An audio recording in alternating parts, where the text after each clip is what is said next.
You are listening to the Empowered Business Podcast.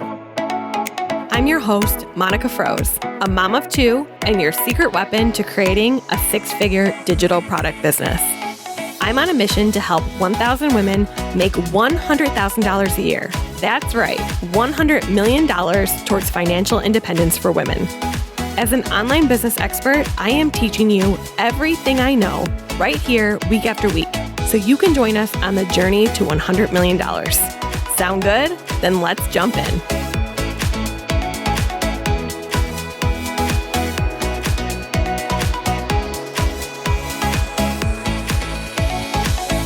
Welcome back to the Empowered Business Podcast. Today, I am so excited because we are talking to one of my students.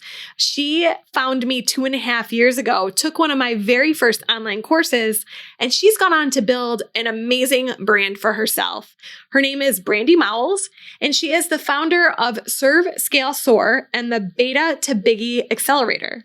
She's a wife, mom, podcast host, an online marketing expert dedicated to helping more women experience the life-changing freedom that comes with not being stressed out about money. Don't we all need that?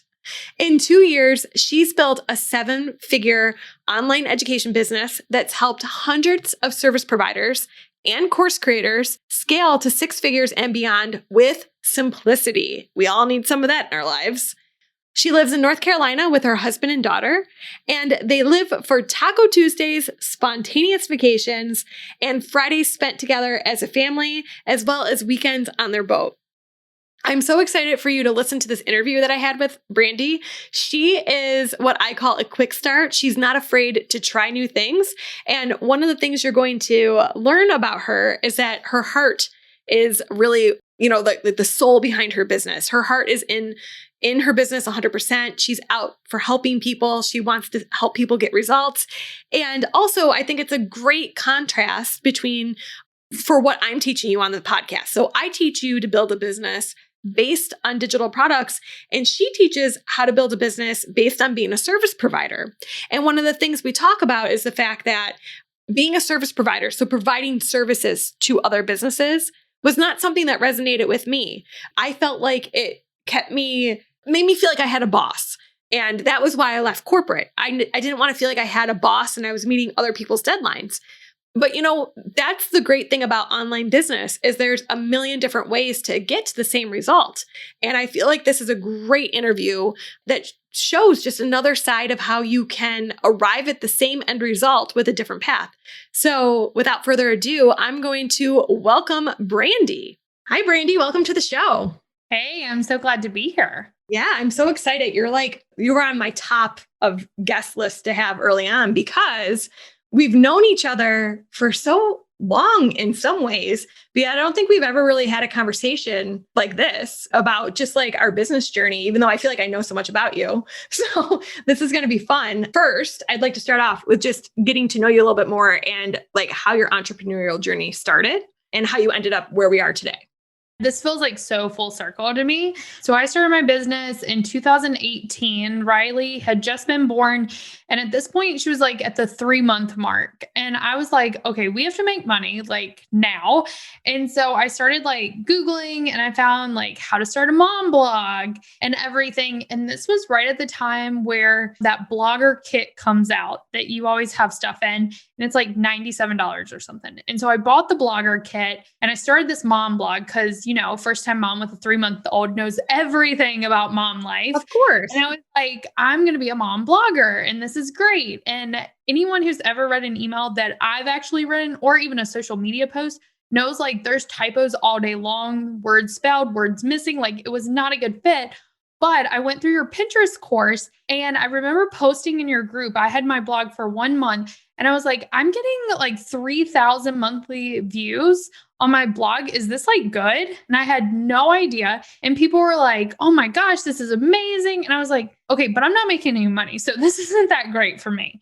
And then I realized like blogging was going to be a long, long journey. I was like, add pennies like here and there. And so you had Abby Ashley do like a joint venture or something with you. And I found out about virtual assistant and I was like, oh man, like I could do this for social media because I had a background in direct sales. I'd grown multiple social media channels to over 10,000. That's before like Swipe Up was even a thing. And I was like, I could do this for other people. So I jumped in that program. And within my first 3 months, I was already at $6,000, but I was tapped out. I'd also taken your Pinterest program. So I started running Pinterest ads for people. And that's when I got into Facebook and Instagram ads because I saw what was possible with Pinterest, but I still felt limited. Pinterest ads were like just coming around. Right. And so I niched down to Facebook and Instagram ads, and then the rest is history. It's been a crazy ride since then. A very crazy ride. So for context, because I know a lot about Brandi, and sometimes I always assume that everyone should know everything about Brandi. And she has a really great podcast, which we'll link to. It's called Serve, Sort, Scale, and we'll talk more about that. But here's the thing. That joint venture with Abby Ashley, who is another great friend of mine, she has an awesome program if you want to learn how to be a virtual assistant. Right actually, when I came back from Pinterest, I was postpartum. I went to Pinterest when I was 11 weeks postpartum with my second. I mean, because who turns down an invite to Pinterest, first of all, and then second of all, when your course is about that topic, like you go and Pinterest calls, whether your baby's little or not. So I went and I almost canceled that webinar because I landed from a red eye, which I don't do well with not sleeping. Plus I had a newborn, and that webinar was at like 12 or 1 in the afternoon. And I'm like, I don't have the energy for this. I was so close to canceling it. Imagine if I had, it would have changed the trajectory. But I was like, well, I'm not presenting, so I'll go through with it. So, but for context, this is mid 2018. And so you, at this point, were not making money. And just to give a little bit of a spoiler alert, because I think it's important, you made in 2020 over $1 million. Yes. You published that on your podcast, so it's common knowledge. And so, I mean, that is just like extraordinary how you go from making pennies on display ads on a blog and 18 months later, you're closing out $1 million a year. And I know, having done this for a long time, that is not an easy feat to do. So clearly you did something different and right. So I really want to talk about that. Like, what was the thing that turned it around for you? How did you grow so fast? Yeah. So I first off think that the fastest way to grow in the online space is with services. Like, I truly think that one-on-one services is the quickest way to 6 figures, but one-on-one services isn't going to get you to $1 million. I mean, there are some agencies, but like we could get into that. But for the most part, one-on-one services can get you to multiple 6 figures. It did for me. And so in my first 10 months of having a business, I hit 6 figures, over 6 figures. And that was just with services. And then for 2019, my first full year in business, 250,000 were just from my Facebook and Instagram ad services. And then another 100,000 came from my membership because that's all I had.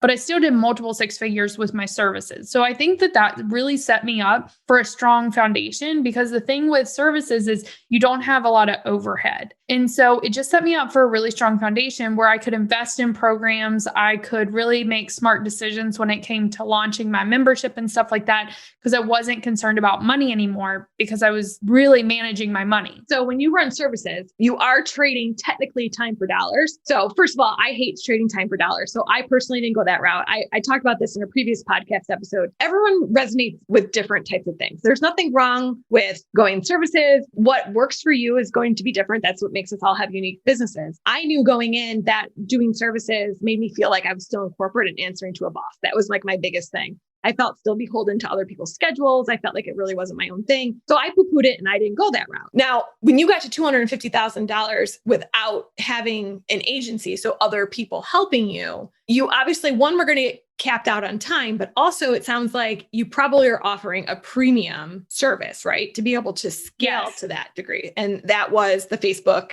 and Instagram ad management. Yeah. Okay. The membership, that's the very first digital product then that you launched. Well, actually, February of 2019, I did the wrong way. So I was like, okay, I'll build it and they will come. And as a Facebook ad manager, I should have known this wasn't right. But I built a full funnel. It was for a $47 product and like 3 people purchased it. And then I was like, okay, I'm done with this. I never want to like touch this thing again. I put so much time, effort in it, and it's like garbage. So, and that wasn't the case. I just wasn't marketing it, but it was actually probably not the best thing ever. So I put it off to the side. And then in May of 2019, I launched my membership as a beta to my students. And then in July, we launched it to the world. And the whole premise behind the membership is how to scale to consistent $10,000 months without a team as a service provider. So I pretty much am taking all my students through what I did in 10 months to scale to 6 figures. So we talk about systems, elevating your services, how to actually land clients, because a lot of people are doing it really wrong, and how to set those boundaries and never to be working hourly. So when you get out of that, yes, you're trading time for dollars, but like in the program, we teach you how where you're not actually charging people hourly. So you can get really good at your craft, charge more, work less. So it essentially turns into being a little bit more how I teach digital products, and people get hung up on pricing. And I'm constantly talking about the fact that it's the value outcome. Really what you're pricing is the outcome. So when you price a service, not based on hourly, but project based, it's still the outcome that the person's getting. So it could take you just as long as someone who charges a lot less for a lesser service. But if the outcome is a bigger outcome for their business, then you can charge more for it, essentially. Right. So like we tell people who are VAs to go to OBM integrator roles, people who are doing social media management to get to ad management. So like, how can we really get your services to a point where your clients need that more because you bring more value? That makes sense to me. So the membership you launched in like mid 2019, and how many people did you get into it? So my beta, we got 23 people, and I had an email list of less than 200. In social media, my largest was Instagram, and I had 400 people on there just DMing people, social selling, really connecting with people that I'd already built relationships with. That's really important to me, is relationships. And then we got 23 people, and then we launched in July. And in that launch, we brought in over 60. So major ways to get people into your membership with a small audience, social selling, so the DMs. Yeah. And then at that point, after your beta, would you say that you had gotten like word of mouth momentum? Like no one knew who I was. Like that's the thing. Like no one knew who I was. I was the small kid on the block, like brand new to this. And so it was, and I don't like the term social selling just because of the context that it has. It was more me connecting with people that I'd already built relationships with and asked them if they wanted to join me in this adventure. And then when I launched, so in my program, we call that the beta. And then the next one's your biggie launch. And that's what I did. And so that's when we're running Facebook ads that we use the money that we got from our beta. We put that into Facebook ads. That's our first time we're using Facebook ads.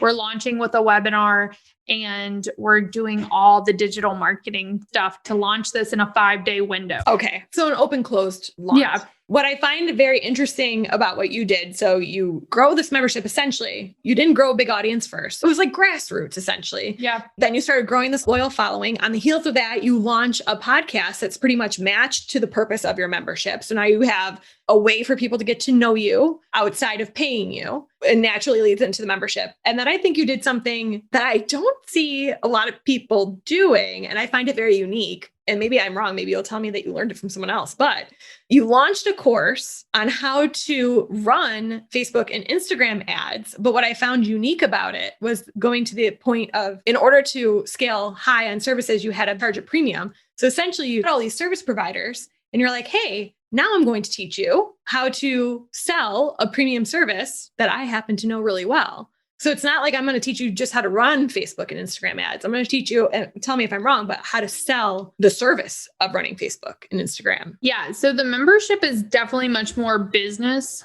and how to run your business. And that is all service providers. And the reason Conversions for Clients, my course, was created was because we had too many people that were like, Brandi, teach us ads, teach us ads. And the fourth pillar of my program is elevate your services. And so then it makes sense for them to go into this if that's the route they want. A lot of people were asking me for it. It was definitely not something originally that I wanted to create, but now I'm so glad I did. But the first module is very specific to how to run a Facebook ad management business. But 80% of everyone that is in Conversions for Clients either was already in Serve Scale Soar or they joined Serve Scale Soar by the first 4 months of being in conversions for clients. So those two flow into each other very nicely. So it's essentially like the beginning of you figuring out your product ladder. Yeah, my ascension ladder. Yeah. But I feel like around this time, this is when also you started getting on some pretty big stages is not the right word technically, because you weren't really speaking in front of people, but I feel like you started getting a lot of exposure. Yeah. And I mentioned to you before we started recording, this is something I feel very passionate about. I've always had this philosophy, which I essentially call it buying your way into rooms. Coming from corporate, I strongly feel that, first of all, business is done amongst people, relationship and networking. And I used to say in corporate, I hated networking. I think sometimes I feel like it can feel fake. So I thought, man, I don't know how I'm going to do personally with this business thing because I hate networking. But it came to find out that all networking is getting into the right rooms. And it's totally acceptable to buy your way into those rooms. And I think that's what you started doing to a degree. Yeah. So I've always had the philosophy of going into any program as I'm going to be the A student. I did this in high school, college. Like I always wanted to be the one that the teacher knew. And for me on the online space, it was really cool because I could come in, be the A student, and then thank that person by giving them a testimonial. And so my philosophy has always been relationships over revenue, meaning that like if you start building relationships, the revenue will come. And so my whole intention is always to go into a program, be the A student, and give back to that teacher because they gave to me. And if because of that, we end up becoming like friends or I get to speak on their podcast or whatever, that's like a happy accident. But I do think there's a lot of power in going into programs, being the A student. They pay attention. As course creators, we know the A students we pay attention to. And then they'll be able to refer you. Maybe they ask you to be on their podcast. And then that just opens up more doors for you. People go in with the wrong intentions, thinking that if they're the A student, that like it's going to open up all these doors. And whenever I go into this, I always do it not expecting anything in return. I'm just going to show up, get what I need, and then thank the person by sharing with them how they've impacted my life. And I've even done it with you, Monica, and I don't expect anything back, like telling you like, oh my gosh, because you had this, like now look at where I am. And it stands out because I mean, this is why you were one of my top picks to have on the podcast, because you're right. And this is what I mean when I say buy yourself into the room, because the reality is how else are you going to get in front of these teachers if you're not in their program? That's like the reality of it. This is the easiest way to get yourself, you buy yourself into the room, but buying yourself into the room means nothing if you don't do something with it, which is what you're saying. I feel like you could almost teach a course on this because you are one of the few that I have seen that has done a great job at getting into these programs and getting in front of the teachers. Obviously, you've done the work. You've created memberships. You've created a podcast. You've created a course. Now you have a high ticket offer that you're doing as well. So it's not like you're not doing the work. If you could give like one tip to someone on how to leverage the most out of the programs they invest in, what would it be? The biggest thing you can do is give people testimonials, whether that's privately messaging them on DMs and like writing up your testimonial for them so they can screenshot it, posting in the Facebook group, or a lot of course creators launch. And when they do launches, they ask people for testimonials. And so when they ask it, do a really great testimonial for them because those testimonials help them so much. It helps other people and it helps you really get recognized. Yeah. I mean, I feel like for a while, I mean, you were like everywhere. We were taking a lot of high-end programs and you're getting on their podcasts and with your testimonial. And it stood out to me watching you do it. I thought it was a very smart strategy for one. It's smart business. And it was a mutually beneficial type thing, right? You got to grow your platform. They got a great testimonial out of it to help them get more students. And I just want to clarify, I have taken a lot of programs and there are a lot of programs that I have not given people testimonials for. So just so we're clear, like I don't give a testimonial unless I actually believe in the program. And there's been a lot that I've taken and I'm like, well, now I don't even want to be friends with this person. And the program wasn't that great. So I'm just not going to leave a testimonial. So I don't do it for all the programs I take. And I think that's an important factor is if it's not a good program, don't leave a testimonial. Yeah, that actually, thank you for clarifying that. I am in complete agreement with that. I have taken lots and lots of junk courses and I would never give a testimonial just for, getting ahead. That's out of value and ethical alignments. I think we agree on a lot of that. It has to be, I could go on because I think you had an episode about bro marketing too, which is a whole separate topic. Actually, I think we'll link to it. You can listen to Brandi's episode on it because me and her have very similar thoughts on that as well. So I want to get back to this whole how we ended up at $1 million in your second full year of business. So we launched this membership and then we started our podcast. Then we launched Conversion for Clients, which is a course in our Ascension product ladder. So now people are trying to be service providers and you're going to offer this premium service, teaching them how to do it, how to run ads, and it can fuel their own programs too. What was the turning point that led 2020 to be that big blockbuster year? Yeah. So I actually didn't launch Conversions for Clients until 2020. So it was January of 2020 that I launched a beta. I had a simple sales page and sent it out to my email list, and there was nothing created. It's the same thing I did with Serve, Scale, Soar. But of course, at this point, my email list was probably around 3,000, 2,500, something like that. And we did 70,000 in this beta. And I was like, holy bananas. I sent out 5 emails and we just did this. What the world? So clearly my audience wanted it. And I will tell you, the majority of those people did come from my membership. And then there were some people who joined that had just been waiting for me to put out this type of program. That's what they've been waiting on my email list for. They were never going to join Serve, Scale, Soar, but this is what they had been waiting on. And so I built it out with them. It took about 8 weeks. And then we launched it in May and October. And that program with those 3 did over $500,000 last year. Wow. 3 launches, $500,000. So half of reaching your $1 million goal. Wow. Isn't that funny how, in me and you are very similar in the sense that I actually don't create something before I sell it either. This in itself is the value of spending time cultivating your audience, because when you do that and when you deliver what you promise in your programs, which I'm sure you do in your membership, what happens is the next time you put something out, they trust you. They trust that you've already delivered what you promised. They trust your integrity, and they're willing to invest in it to be the first people to go through it, everything I create at this point. And actually it blows my mind just as much as it blows yours. I remember the first time I launched a course that I didn't create ahead of time. I launched it only to existing students. I didn't even have a sales page. It was a Google Doc, and it made $45,000 in 3-4 days. It was just just to see how it was going to go. I mean, I think I was probably expecting 10,000 or something. And then I was like, wow, that's the power of delivering to your students and pouring into them. And then they're willing to just move along your product ladder with you. Yeah. And what's crazy is that I'd only had Serve, Scale, Soar at that time then 6 months, 6-7 months. And then we're rolling out this program. And I wish I would have given myself a little bit more breathing room, but it worked out how it was supposed to. So it ended up being great. So have you taken the Kolbe test? Do you know what that is? I know what it is, but I haven't taken it. Okay. You got to pay to take it, don't you? You do. For me, it was very enlightening. I have a feeling that you are a quick start. So I actually went into it thinking I was a quick start, and I found out I am the exact opposite. So a quick start, I liken it to my husband. He's a high quick start. And I think many entrepreneurs are. I'm kind of a freak of nature like this, where basically you're cool with throwing things against the wall and you're not attached to if they stick or not. You can pivot fast. You don't get wound up about the back end of everything. And I thought, when I make up my mind, I move fast. So I must be a quick start. I'm constantly launching things. Come to find out, I was constantly stressed because I am a high fact finder and then a high follow through.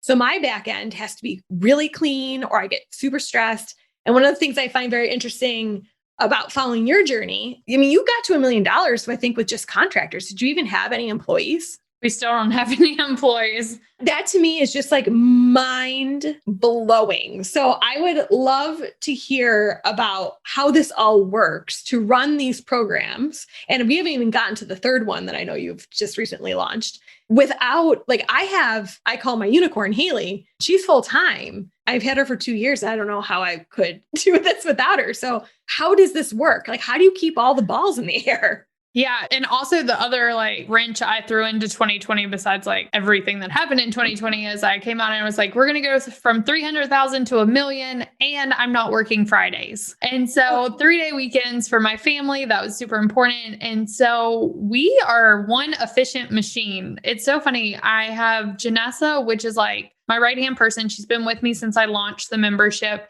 and she really helps all fulfillment. So she makes sure that payments are recovered. She makes sure that everyone has what they need. That's kind of her jam. And then we have a podcast producer that does everything with the podcast. And then we have a graphic designer. So that's my team. Now, towards the end of the year, we did have like a copywriter that helped with a sales page. And then we had someone who came in for 3 months to help upload everything to Kajabi for my new program and stuff like that, and really help facilitate that. But she's no longer with us. So it's really just the three of us. And really, it's just Janessa and I. And so we run one efficient machine, and it's all done through systems. I started setting up these systems as soon as I started. And this is something in beta to biggie I'm very passionate about, because I don't want people to think they have to have a big team to make this run. So let's start from the very beginning, having these well-oiled machines that I already have created. Now you just take them and put them in your business so that you can, run a very efficient business without a big team. And we're always we don't tweak a lot of stuff. We keep things very simple. I always say, KISS, keep it simple, sweetie. And so if it's not simple, we don't do it. And then I know that my contractors are always like, Brandi, can we just tell you how amazing your systems are? Because, they're in other people's businesses. And they come in and they're like, oh, you're so efficient. And we've really honed in on systems. And it's not because I love systems. I'm not someone who wants to be playing an Airtable or ClickUp, but I like to be efficient. And so to me, if I want to be efficient, that means I have to have systems in place. I don't know if you're familiar with human design, but I am a projector, which means I like big picture. So in the savannah, I'm like the bird at the top looking over everything. And so I can see the big picture of what the needle movers are. And that's the only thing we focus on. We don't focus on social media. We have 0 freebies. I mean, we have a evergreen webinar, but we don't use freebies. We only focus on things that actually move the needle. I don't even think you had a website for all of 2020. Oh, I still don't have a website. We will have one soon, I think. So, if you're going to sum this up, essentially you've grown based on connection. In ads. Also, the big thing that helps us is I know my students. I know my audience. One thing I see a lot is people hire all these people and they don't actually know the pulse of their communities anymore. And I know the pulse. My students, besides the fact that I told them I don't have clients, they know that I have a pulse on what's going on. One of them DM'd me the other day and she said, Brandi, I'm in your membership, blah, blah. And I was like, of course I know you're in my membership. And she was like, really? And I was like, yes, I know exactly who you are. And so I am not removed from my programs. I know my people and I care about my people. Me and you are a lot alike. I actually say all the time to Haley, I'm like, I get the same thing. People will say things to me and they're like, you probably don't know who I am. I've been following you since 2017 and I know who they are. Which might sound crazy because I just actually cleaned my email list, but we were up to 70,000. Now I cleaned it down to 50, for my open rates. But still you would think that's crazy. But if you've communicated with me, I know who you are. I have a very good memory like that, but I think that's what makes us, I think you're very right.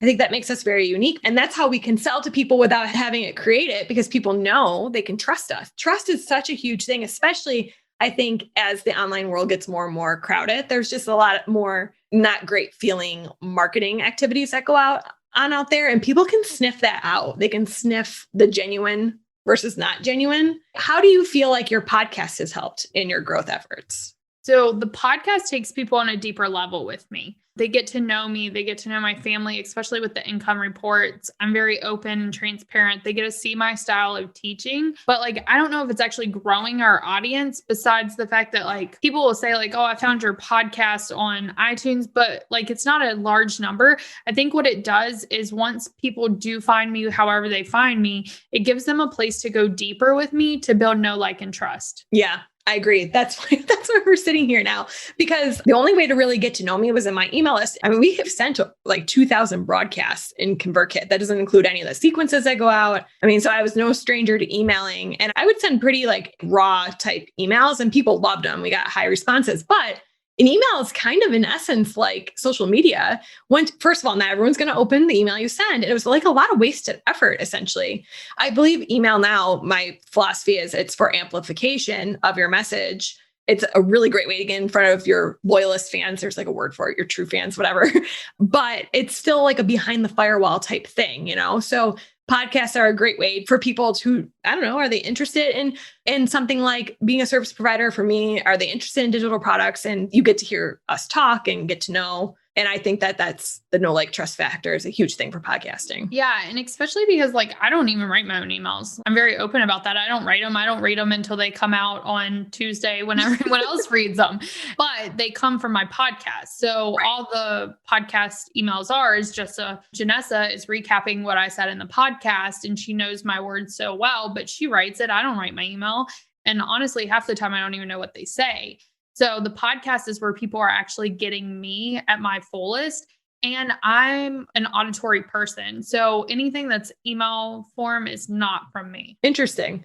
So I actually pretty much follow your model. Well, this is pretty new. Like, we're still very early on in the podcast, but it got really stressful to think every week, oh, I have to write another like lengthy email. And as your business grows, it's harder to have that kind of time to, a single email could have taken me 8 hours because they were good emails. But when you break that down, I didn't really have 8 hours to spend on one email that, a fraction of my list was going to see. So now we're kind of taking your tack. Where you get me is on the podcast, and we're sending the weekly emails every time the podcast comes out. And we'll see how that results in how 2021 moves. But it seems like it's worked well for you. So I have high hopes it's going to work for us as well. Yeah. And, the email format we use, I think I got from Pat Flynn, and was just like, here, let's use this. Let's try it. We don't do any nurture sequences. I mean, like that weekly email is our nurture sequence. And so we don't even segment that. It goes out to everyone. So you build your list with Facebook ads. Yeah. And the number one way we build our list is during launches. Okay. So you run Facebook ads for whatever, like launch, yeah, your webinar, or if you're doing a challenge, that's your opt-in is come to my training, essentially. Yeah. And then we have Delighted with Dubsado. We're not working with Dubsado anymore. So we're switching it to HoneyBook. So we have that runs, but that's a paid, low cost program. And then I have my Evergreen funnel that runs to my membership when we're not live launching. And so it's a free training, but it leads to Evergreen. I'm not sending anyone to, here's a PDF, download me or something like that.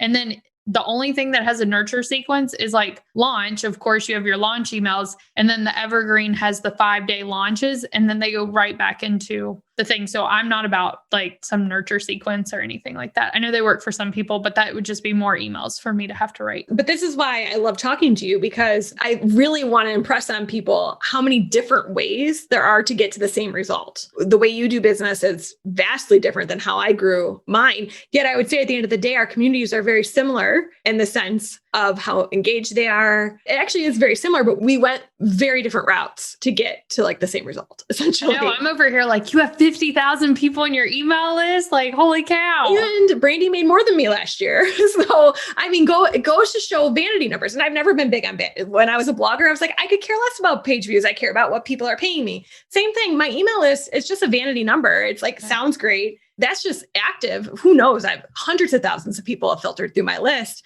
but who cares at the end of the day? Because really it's about who you're helping. If you're in business for the right reasons, it's who you're helping. And I mean, if we have to make money as well, because we're in business and that's the whole point. But I personally, and I think you would agree, would find little satisfaction from making money for just the sake of making money. It has to be connected to a bigger purpose. Oh, I like making money. Okay. Well, I like making money. So, and yes, money. But you helping people too while you're doing it. I love, yes. I'm not saying I'm only doing this for money, but also this was one of the big things that kind of irritated me in 2020 is when people would ask, coaches and stuff would say, why are you trying to hit 1 million? What's the end goal?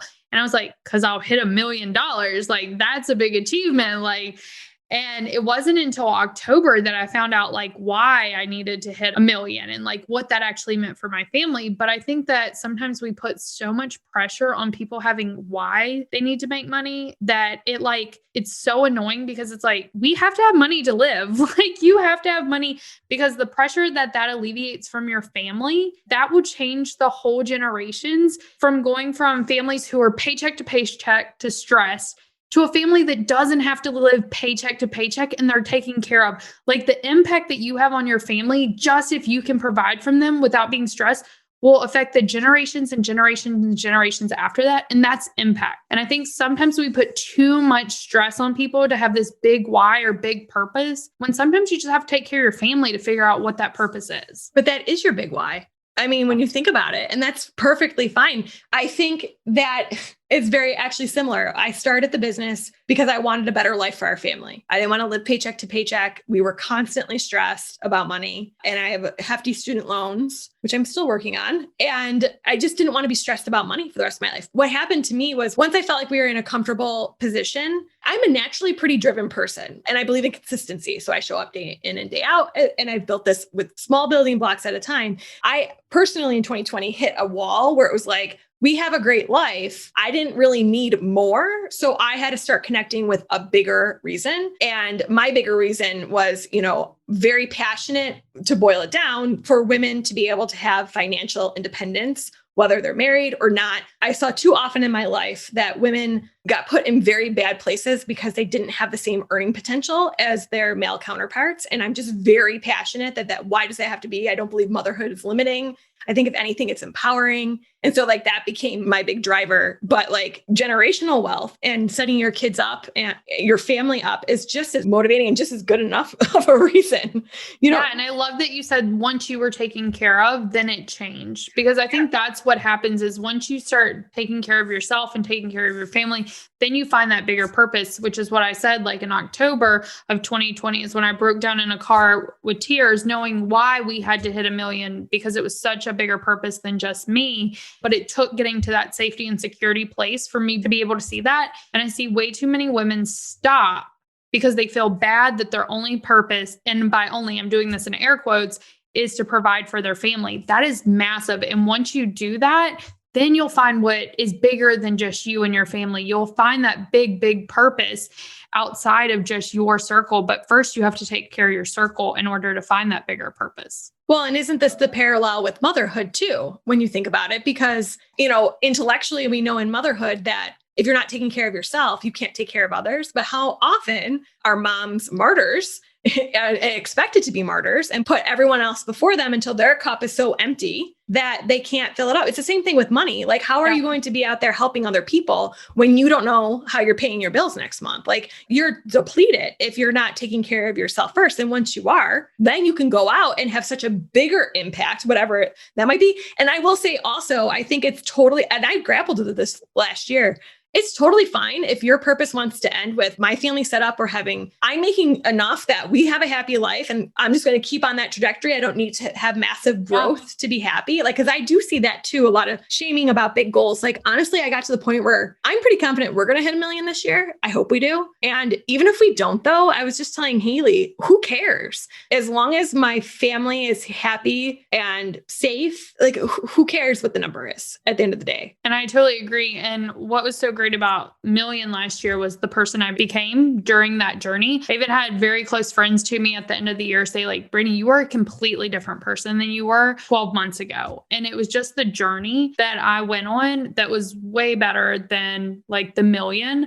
I mean, the money's nice, don't get me wrong, but the tax bill is just as big. You have a big tax bill now. So they always have, people say new level, new devil, and it's the same thing, but the journey was so amazing. The mindset work that goes into building a business, in my opinion, is nothing. I've never been stretched as a person like I have in business. And Absolutely. Even motherhood stretches, but probably for both of us, they kind of went hand in hand. I started my business because I was super postpartum. You started yours when your daughter was 3 months. I think probably they get a little combined in my head because I think both of them, they just have stretched me. I don't think I would be the person I am if I hadn't started this business. It's really made me evaluate so many things in my life, what matters to me. And even in that, why does money matter for security? And how does it change your life? It's a very fascinating journey. I agree with you. Okay. So to wrap up, because there's still one pillar that we haven't talked about. So you launched Conversion for Clients. That was the next on your ascension ladder. But now you have another program, which this is where without having a team, I'm oh my gosh, Brandi's superhuman. I don't understand how she does this. What's the last program that you just launched? We launched Beta to Biggie. And this is I haven't been this excited about a program since I launched Serve, Scale, Soar. And the team knows, I know, my students know, this is the thing that I wake up in the morning so stinking excited about. I say that Serve, Scale, Soar was my first baby. And Beta to Biggie is my love child. So this is a high ticket program. It is. Right? So it is a higher ticket, but it's higher touch. I don't like to call it high ticket. I think everyone has a different definition of what high ticket is. what high ticket may be to one person is like low ticket to another. True. So I like to say it's a high touch program because that's what it is. It's very high touch. Is that where you're spending the majority of your time then? We have a well-oiled machine, but yeah, I guess if I was looking, I probably spend most of my time in there. We have weekly Q&As, so that's an hour. And then I do weekly critiques, and that usually takes me about 3 hours. So yeah, I would definitely be in there. And it's just because the other programs are so batched out. Now we're getting ready to launch conversions for clients as I'm recording this. So then that program will actually have most of my attention for 6 weeks. But then after the 6 weeks are up, we probably won't launch for another year. My attention shifts. So now in Beta to Biggie, you're essentially teaching how you launch a beta and use that money to have a bigger launch, and you put ad spend behind it. And so it's basically your formula for how you, just like Serve Scale Soar was your formula behind how you became a service provider. Yeah. Beta to Biggie is how you fill your programs. So Beta to Biggie is how to create a second revenue stream for your service-based business. So I hate how people are like, phase out your clients. No, don't phase out your clients. Your clients bring in money really fast. Course creation is not like this overnight thing that happens. And so with the first step, it is the beta. And then I take them through 3, what we call Biggie size launches. So it's the Biggie XL, and the partner Biggie. So I showed them how not to recreate the wheel after each launch, but just focus on the little things that make the biggest difference. So it is a year-long program. We get to create a 6-figure course or membership in that time. And it's like all my favorite things. We talk about launching, debriefs.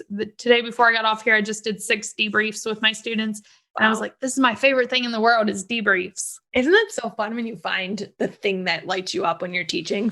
Yeah. I love the personal connection, because the thing with launching, I've seen so many times people like join these programs, which are great. There's so many programs that have so much value. But once again, like you said, I'm a quick start. Not everyone is a quick start. And some people suffer from perfectionism. And that has never been something I suffered from. And so what I love about this program is you're not thrown in a group of 2,000 people. You're thrown in a group with a small community who all support each other, but also you get personal feedback from me that gives you sometimes we don't need to know what to do. We just need to hear someone say, yes, this is good, move forward. Yeah. Or you get done with the launch and it didn't go the way you wanted. And you're like, well, what do I do? Post in this group with a whole bunch of these people that have no idea what they're talking about, giving you advice, and you end up recreating the whole thing. When really all you need to do is change like this one thing that would make all the difference. And so I love that I'm going to be able to help more people that want to get into the course creation business and launching, not like get defeated after their first 3 months. And I know how easy that is to get defeated, especially in the beginning, Yeah. So basically are like 2.5 years into this from when you started to right now. What would you say is the biggest lesson that you've learned? That's a good one. I think the biggest thing that I always tell people is just love your people hard. Like that is probably the biggest thing, is just love your people hard. That includes your family, love them hard. Love your community. When anyone joins any of my programs, I welcome them into my family because that's what they are now. And just love them, and don't see them as a dollar sign. See them as like your sister, your brother, your child. And so that would be my biggest piece, is just like love people more, because more people need to be loved. It just makes me so sad. I see so many stories of people who like they don't have the love, they don't have the support at home, and they come into a community and they're like, you're the only person who's ever cared. And that doesn't make me feel good. It's like, holy cow, why haven't you been loved your entire life?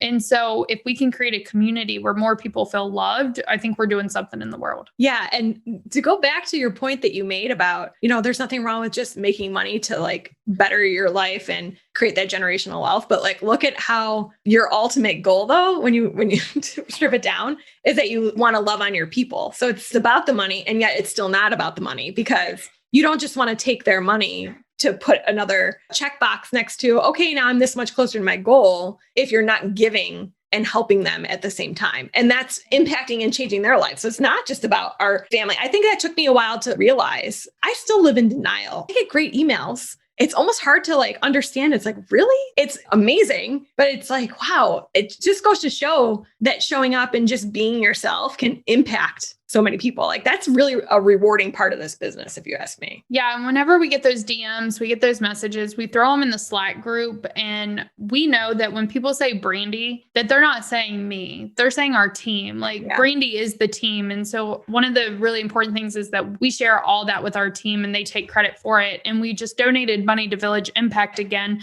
That's one charity I donate to every year. I posted in the group and I was like, y'all, I just made a donation and know that you're part of this. Like, yeah, the money didn't come out of their pocket, but they help generate the money so that I can do that. And so I think one of the other things is if you have a team, include them in stuff like that because they make it happen too. This isn't just me. I love that. I just wrote that actually down for a podcast topic about how important it is. Even if you're the face of your brand, it's not just about you. There's a whole team behind you helping you do this. And I love that.